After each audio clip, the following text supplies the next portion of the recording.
Hello అండి, welcome to Sivasri channel. నేను మీ శివ. ఈరోజు దీపావళి సందర్భంగా మీతో కనెక్ట్ అవుదాం అనుకుంటున్నాను. దీపావళి శుభాకాంక్షలు చెప్పే ముందు మీతో దీపావళి గురించి 2 ముక్కలు మాట్లాడదాం అనుకుంటున్నానండి. దీపావళి అంటే దివాళీ అన్నమాట. ఈ దీపావళి అనే పదం సాంస్క్రిట్ పదం నుంచి పుట్టింది. దీపావళి అంటే రోస్ ఆఫ్ లైట్ అన్నమాట. ఈ దీపావళి రోజున మనం ఇంటి నిండా దీపాలు అవి వెలిగించుకుంటాం అనమాట.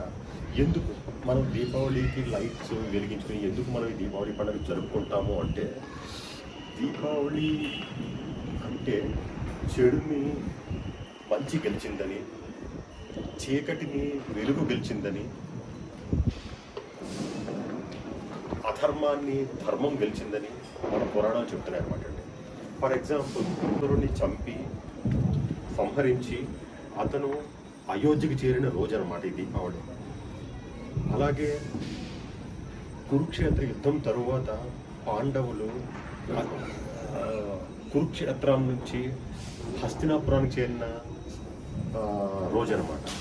ఇంకొకటి ఏమిటంటే, నరకాసురుణ్ణి సత్యభామ చంపింది నరక చతుర్దశి నాడు, అంటే దీపావళికి ఒకరోజు ముందు అనమాట. ఈ కథలన్నీ మనం చూస్తే చెడుని మంచి ఓడించి ఈ దీపావళికి నేను కోరుకుంటుంది ఏమిటంటే, మన అందరికీ ఆరోగ్యం ఐశ్వర్యం రావాలని కోరుకుంటున్నానండి. మీ అందరికీ దీపావళి శుభాకాంక్షలు తెలుపుకుంటున్నాను. హ్యాపీ దీపావళి.